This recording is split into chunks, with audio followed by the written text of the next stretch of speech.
welcome. So today topic is plant ecology and phytogeography. So in this topic we go to cover from how plants and interact with their environment.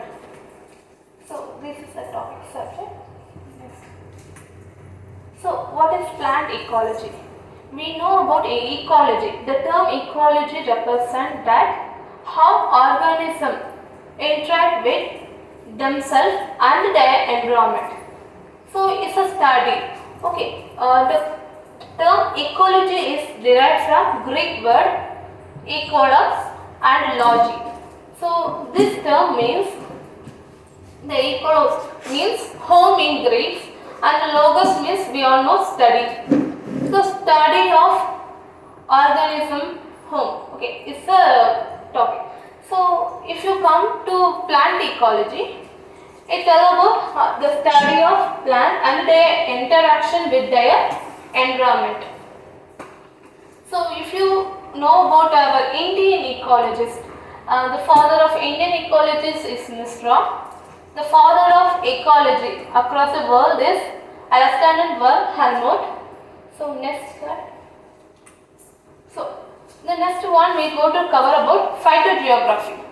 In phytogeography, we able to study about how plants distribute across the space and time over the years, including its origin, dispersal, and their evolution. It tells about how each plant has its origin. Take it example like pink flower. So you are able to see it in Cambodia, India, America. Just think about, there is a continent, different continent. In between them there is a large scale of water. How these plants travel? Not by us. It actually is a native plant of America and India and Cambodia. How the three different places have a same native plant?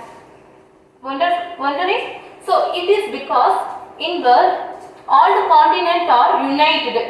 It occurred before the Carboniferous era. It's like a million years ago. All the continents are just clumped together. Okay, yearly in years. Okay, this is called Pangea, Panthalassa.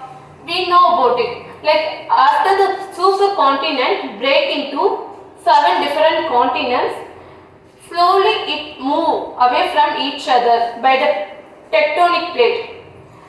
During earlier time, the plants, its origin is even before the continent separation. After separation, these plants already exist in their original space, distribute differently based on their adaptation, based on their environmental factors, based on their tolerability. Okay, next topic is about the biotic and abiotic factors influence. So think about how the plants undergoing biotic influence. Like biotic means living organism. How living organism interact with each other. Take it as an example. Like there is two people interact. There are only two ways. Either it's a positive interaction or negative interaction.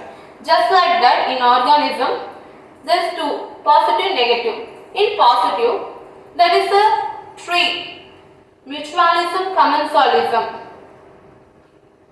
In negative interaction, we have tree is predatorism, antibiosis and commensalism. Okay. So in positive, mutualism means lichen, for example lichen. The plant, algae and fungi interact with each other to produce a organism called lichen. The algae provide a food source, the fungi provide water and shelter for the algae to produce the food. So here the algae perform the photosynthesis and the fungi function as a assimilation of minerals and nutrition.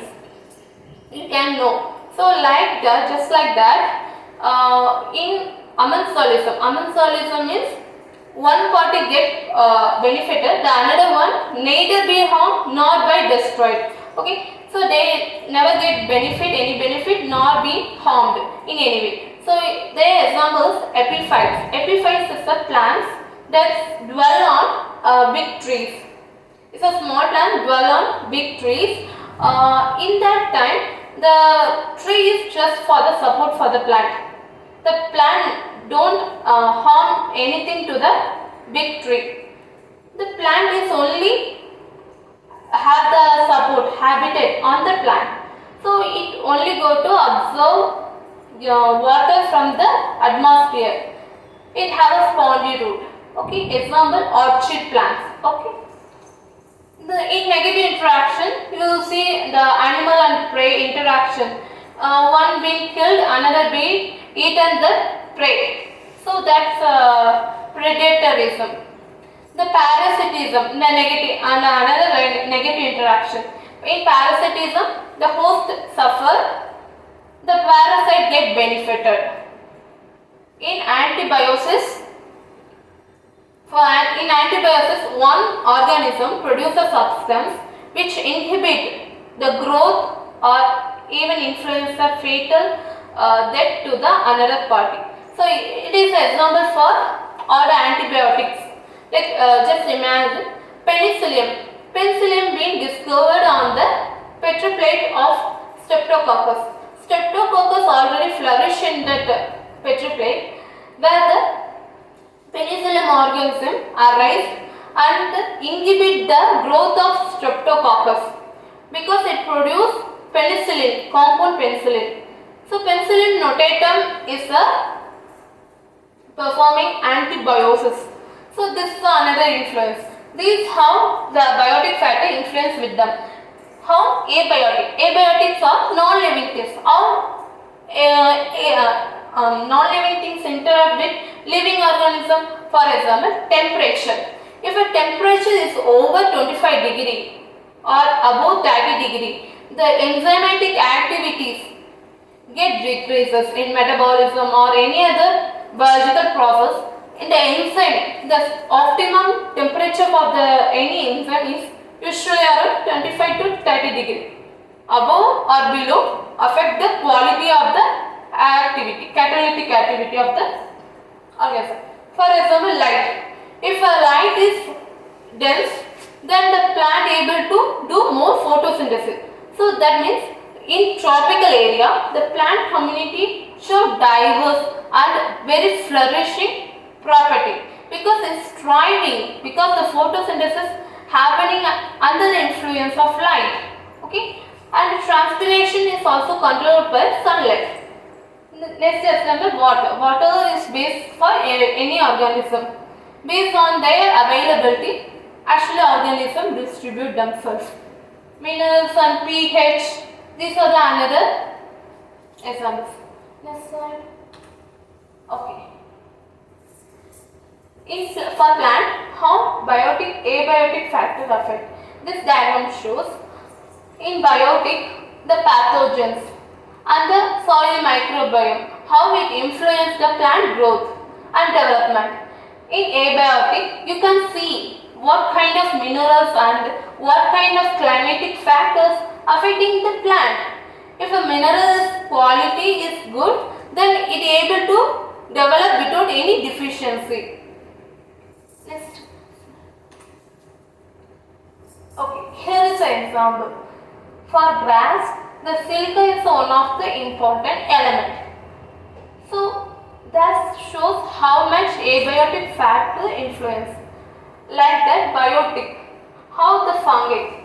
Is there any fungi? Like if there is any mycorrhizal fungi is present in the higher organism, higher plant. In that sense, it is able to get minerals so easily because it solubilizes phosphate and other things. Another living organism like herbivores, how it grass being eaten by the herbivores, so it also affects him. These kind of things are biotic interactions. Okay, next slide. So next one is ecological succession. Ecological succession show how orderly. The sequence is how community replace each other. So how proceeding? So how it proceed? For example, if there is a barren land, in that land there is nothing, there is no life before. So in that area, if there is any organism, for example, lichen came across and start habitat there and live and thrive in that area. So that's called pioneer species. That's the first one come in the barren land. So there is no previous life exists in that area. Then it is called primary succession. Slowly these lichens replaced by mosses and small plants. Then automatically the organic content and the mineralization will occur in the soil. If the organic content increase over the time, then it give rise to bigger plants, okay, like one shrubs and some climbers, then to some small trees to large trees. The climax is a final stage of the succession. It shows the stable community of that area. For example, here is the forest community that shows the stability because the diversity shows the reduce in the variability in the net production of the organic content and biomass. If you take, there is two type of communities. There is autotrophic community and heterotrophic community. Autotrophic community tells about how much the plants there. Okay, usually the plant community is rich in inorganic soil. Okay, if organic content increase over the time, it being replaced by heterotrophic community. The heterotrophic community is like herbivores, carnivores, that kind of consumer community. So it will be rich in organic areas. Okay. Next is secondary succession. We already know about primary succession because primary succession is occur when there is no life before that area. Then slowly it being replaced by the stable community year by year. Then there is a secondary community, secondary succession. Here there is already a community present in that. There is some ecological disturbance is there. This kind of ecological disturbance is either due to the forest fire and some deforestation by man-made or some other reason. The ecology is disturbed in that area. So previous community is dead. So in that area already there is a organic matter is there. So using that organic matter, some new plants develop in that area. This secondary succession is usually faster than the primary succession because the organic content is already there. Okay, for example, take it as an example like America. In America, we know Los Angeles, California is being affected by the forest fire. It's a dense forest being affected by a forest fire. If there is a plant grown in that area, after this incident is considered as secondary succession. Even in that forest fire also, it is happened due to the abiotic factor like wind. Santana wind is the cause for the forest fire, they say. So there is a link between abiotic and biotic factors. Okay, next slide. Okay, this diagram shows how disruption occurs. In disruption, there is either be forest fire, mowing is like removing the grass and things like that. Drought, tree death is either be due to any disease or man-made thing. After few years, the grass occur. Annual grass. Annual grass is a grass that completes its life cycle in one season, within the one season. Then second, after 2 to 5 years, the perennial grass will occur and some berries and small trees. Okay. After 30 years, you are able to see the climax coming. Yes. These are the steps in the succession: nudation, migration, accession, competition, reaction and stabilization. In nudation is the forming of new living organism in barren land. This is called nudation. Migration is one organism or one community is transferred to new area that is not actually occupied by that organism before. Accession is the meaning of establishment. The plant get established. Think it as like a migrant, okay? If there is an NRI, if they go to foreign land, it is the nudation because Indians are not there in that area. So first the nudation. Second is migration because you have to travel to that area. Second, accession. You have to establish somehow by earning or establishing home, like that. Then is competition.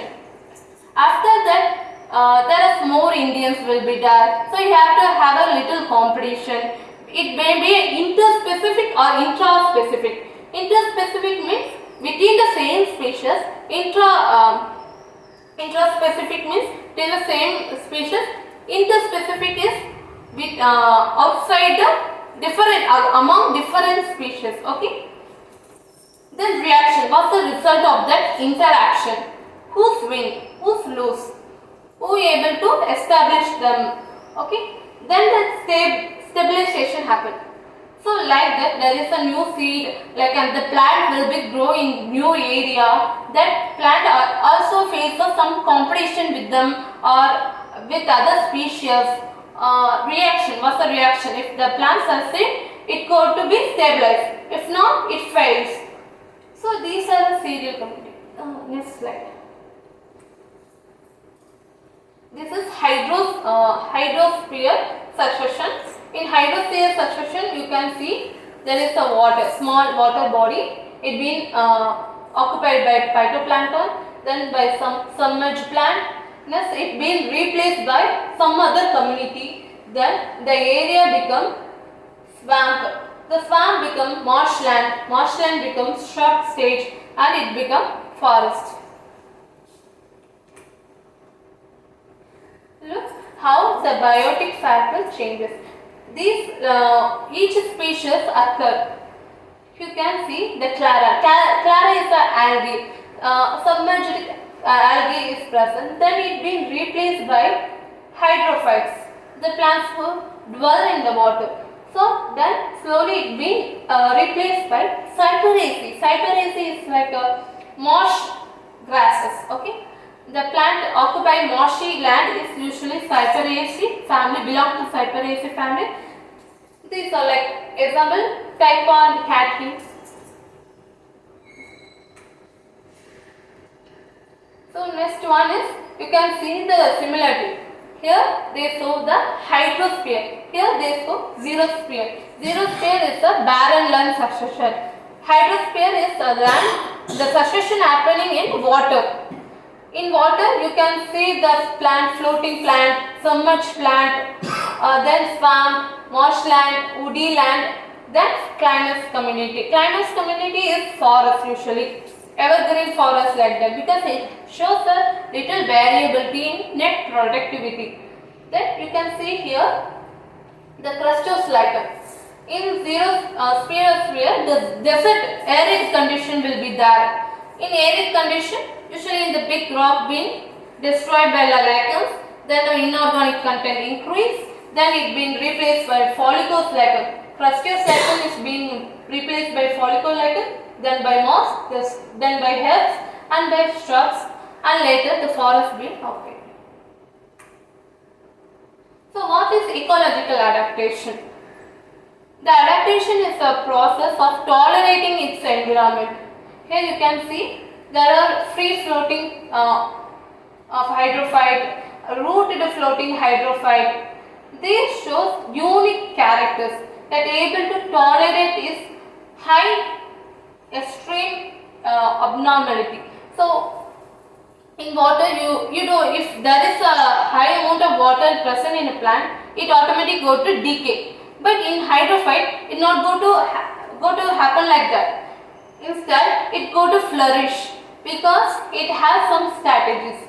Likewise, in xerophyte is a plant which occupy the desert region, arid condition, drought tolerant. Okay, example like aloe and zizibus. These are the xerophyte. The aloe vera is actually succulent because it's thick. The thick because it contains water in itself. But in Ziziphus, the strategy is different. These are non-succulent. It does not store any water, but it reduces the transpiration by having fronds and having little leaf. Next. So these are the examples. The mesophytes is regular plants that we see in land. Hydrophytes is a water plant. Xerophyte is a desert plant. Okay. The examples are Vallisneria and Hydrilla for hydrophyte and Cati and Agave for xerophyte. Next. Okay. What is adaptation? The organisms adapt to the change in their environment to ensure the survival and reproduction. This adaptation may have three types. It may be structural adaptation, that means morphological, physiological adaptation, ecological adaptation. These are three kinds. So first we go to see about hydrophytes. Hydrophytes plant dwell in saturated soil with water. Hydric adaptation. Next. In free floating, Echinodermata and Piscia both are floating. Both have in Echinodermata the roots are very spongy. It store water and other sugar like carbohydrate food materials. These bouncy spongy petioles help in buoyancy, like it able to float. Then Piscia have numerous roots. It easily absorbs nutrition. It does not have well developed root, but it have numerous root hair. It ensures the water absorption. Nymphia is water lily. Nymphia also have a rooted floating hydrophyte. These have long, slender petiole and rhizome that enrich the soil. Okay, for the support. If you see Nymphia, it have a waxy outer coat. The water is not stick to it. Usually, it will separated. So, because it have a waxy layer and the cuticles are very little. Okay. Next. Okay, these are some of the mechanisms it use. Reduce the mechanical support, because if we are reducing the mechanical support, so it becomes flexible. If there is a water current is strong enough to break the plant, if it is flexible, it not go to break. Like that, it also has some special structures. This special structure is examples of parenchyma tissues. It provides air chambers within it. So for an easy exchange of air even in water. Okay. Reduce the root system and submerged leaf. Reduce the transpiration.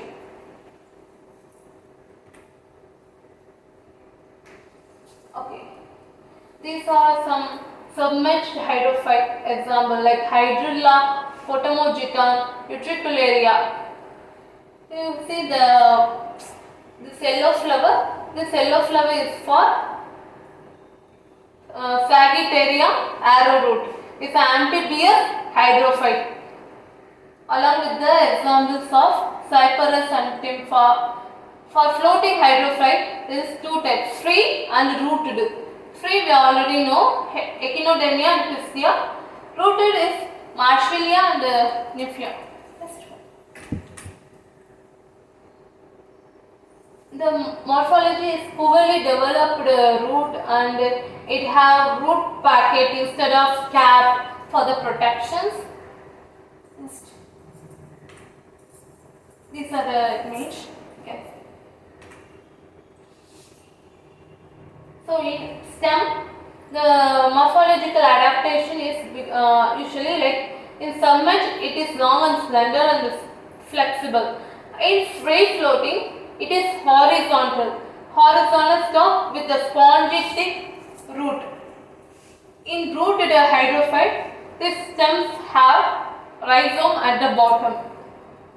Usually waxy layer is present all over the body. Next. Leaves. In leaves we can see there is a different type of leaf in each hydrophyte. For example, Bacillus have a ribbon like shape. You can see here, and you can see heterophily in different plant. Example, ranunculus. In ranunculus, the leaves in contact with water usually split. Okay. Example like coriander leaf is dissected. Like that, ranunculus leaf get dissected in water. Usually present entire in surface. So it have a two different leaf in same plant because of their amphibious nature. Next. Okay. The adaptation of anatomical reasons in leaf usually it does not have cuticle. So if cuticle present, the transpiration obviously good to affect. So cuticle is reduced, and in epidermis it has a single layer of thin parenchymatic cell. If there is a submerged plant, usually it does not have any stomata. If it is an amphibious plant, it has a scattered stomata across the leaf. It usually has air chambers and mucilaginous canal, and usually don't have much of mechanical support. For root, the same thing, thin and absence of cuticle, absence of mechanical tissue, cortex contain parenchyma, and the connective tissues are poor. Stem. In stem you can see there is a hypodermis layer. The hypodermis layer usually contain collenchyma, which contain chloroplast in it. It helps the free floating organism to photosynthesize. The cortex usually contains this kind of big air chambers for the gaseous stage. Same cuticle and mechanical support and vascular tissues are poorly developed. Next. In physiological adaptation, you can see it have low cell sap because it has to adapt itself to the osmotic pressure and the concentration. So, and the entire water and nutrition is constantly being absorbed and eliminated. The gas storage is because of the air chambers. There is the absence of transpiration in terms of submerged plant. That's why it lack stomata. We already see in previous slide, right? Submerged plant usually lack stomata. Next. It is an example for xerophyte. You can see the cattle able to withstand the high temperature because it lack transpiration. The leaves are transformed to thorns, spines. Okay. The stem perform the photosynthetic work instead of leaf, and usually some of them are succulent. Example, that kind of cactus, agave. Okay. Yes. In physiological method, the adaptation usually contains it have a CAM photosynthesis. CAM photosynthesis process is little different from C3 and C4 plant because it opens stomata only at night. Usually in daytime, the stomata will close, prevent the transpiration. So the photosynthesis and carbohydrate synthesis is little different from previous thing. Okay. It have a high osmotic pressure. Unlike hydrophyte, it have a high osmotic pressure because it have to prevent the water loss. And they are greater resistant to wilting. What is wilting? Like wilting is browning of leaf. conjuporous, so like that. Usually the cell surface less viscous and more permeable to protoplasm.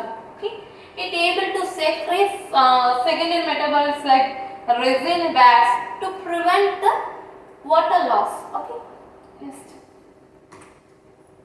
Okay, in morphological adaptation, you can see in xerophyte there is two types, either be succulent or to be non-succulent. If there is a non-succulent, it got to be thin as possible, have reduced leaf size. The leaf, if there is a leaf, it also heavily cuticalized, have a higher waxy layer over it to prevent the water loss. Next. In anatomical adaptation, you can see the thick cuticle and stuncus stomata with a compact wings of cells. This stuncus stomata prevent excess loss of water, and the supportive sclerenchyma ensure the mechanical strength. The stem are usually lignified. Lignified epidermis means is nothing but wood. Okay, the stem usually look woody. Okay, and roots. Roots are very thick or thin based on their environmental conditions. Next, you can see the stuncus stomata also have hairs. Thus, the hair is called trichomes. This prevent the loss. These are the examples for the xerophytic adaptation. The first image is catty. The caddis usually store water as a succulent stem. The stem performs photosynthesis. The spine is a reduced form of leaf, prevent the water loss. You can calotropis. Calotropis have a hairy leaf. Hairy leaf and spines reduce the water transpiration. And Nerium is Nerium have a sunken stomata and a leathery leaf. These also provide the prevention over the wilting. Okay, acacia, and acacia you can see here. Acacia, the needle-like leaves and spines reduce the water intake. Opentia is like a flattened stem, like you can see here, because it does not have a succulent stem. Asparagus also have a modified stem called calodos. Okay, perform the photosynthesis. The halophytes are resistant to the salinity. Okay, the tree type obligate halophyte, facultative habitat indifferent, and glycophyte. Obligatory halophyte means it only survive in salt water. Okay, facultative it survive on both fresh water and salt water. Okay, habitat indifferent means it show no difference. Okay, either in physiology, in morphology, indifferent of its habitat. Glycophyte are the salt sensitive plants. Example, tomato, onions. These are not tolerate to salt water. If you pour a salt water to them, it usually wilt within the hours. Okay. Next. There are two types, either avoidance or resistance. Resistant one develops the adaptive mechanism like having osmotic adjustment substance or stomata density. Avoidance usually avoid the dry halophytic place. Usually does not grow in the halophytic region. Okay. Yes. Stem succulent, leaf succulent. These help in promoting the plant growth in spite of salt water. Okay. Salt secretory are the organ which secrete and eliminate the salt deposition or accumulation within the plant. Okay. Salt excluder, something similar like the gland, but these are not glands, just a spore that eliminate. Okay. You can see the difference between xerophyte and halophyte. Halophyte partition the toxin ions to lipids. Excretion of salt to the salt gland, restrict the entry of ions at the root, alter the flowering schedules.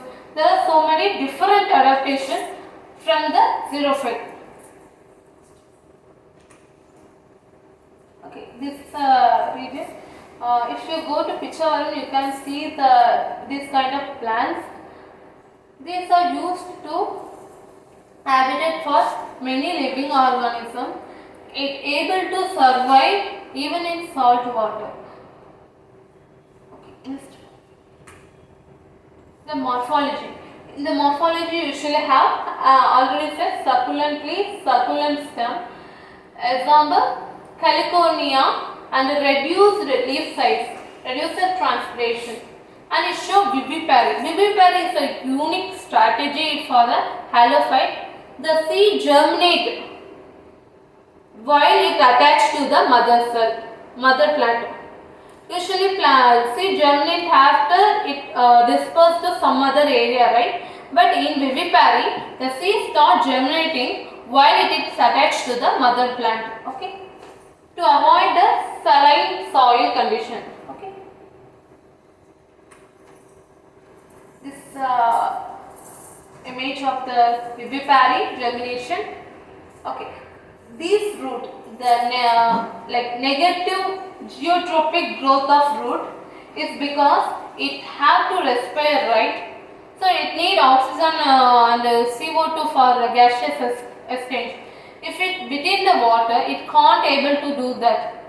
For that, in Rhizopora avicennia, these kind of mangrove plants usually show upright root growth. Okay.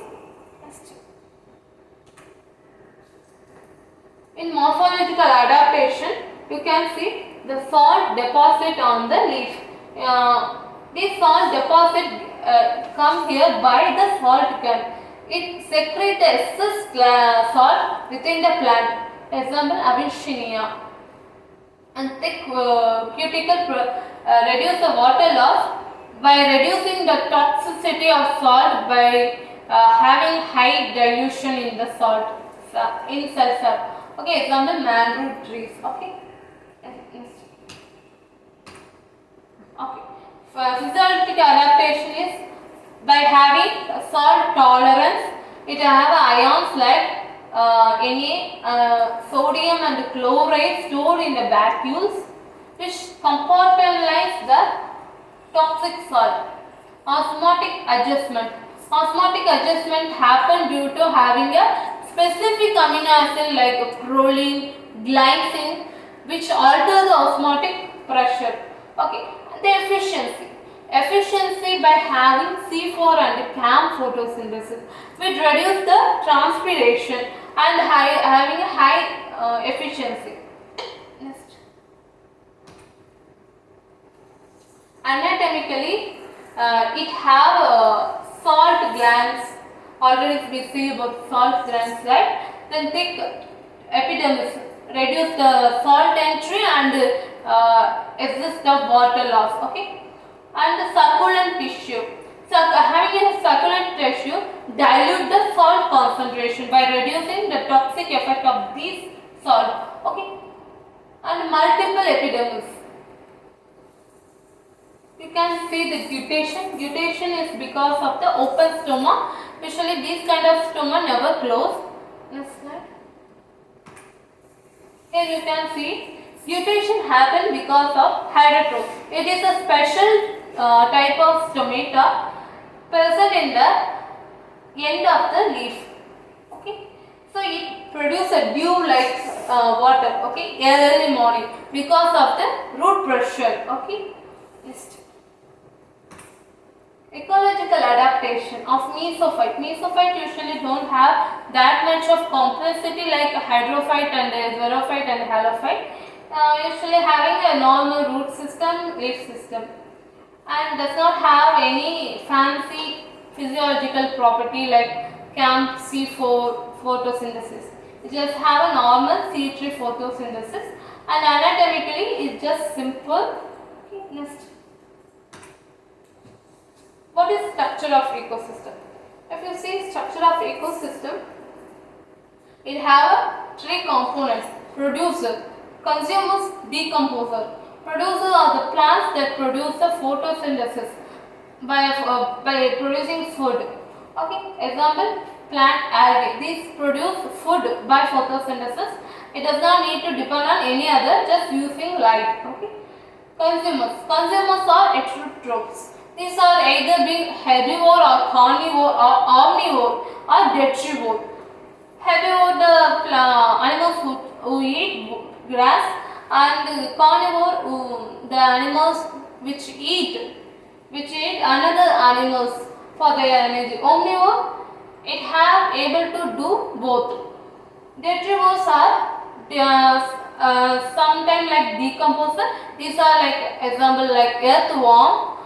They is able to eat up the dead and decay of the plant materials. Decomposer example is fungi and bacteria. They are able to break down the organic matter. Next one.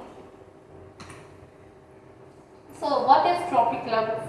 Trophic levels are differ for different ecosystem. It's the level in food chain. So level of food chain. For example, if a carnivore or top apex predator, they stay up in the tropical level because it able to eat any other organism, but it not being eaten by another organism, right? So these are the top apex predators. It's an example for the tropic level. And the food chain. Food chain is whom eat whom. Like if a rat eat by cat is a food chain. The rat eat the grass. Thus the flow of energy is linear. Grass, rat, then cat. Okay. So that's a food chain. Food web is more realistic, not linear. It's multi-webbed. That's why it is complex interconnected food chains. Okay, shows the real form of ecological flow of energy. Next. Here you can see the diagram of a food web. It's non-linear, interconnected, right? Next. Okay, in energy flow there is a two law. Unidirectional flow of energy, another one is 10%.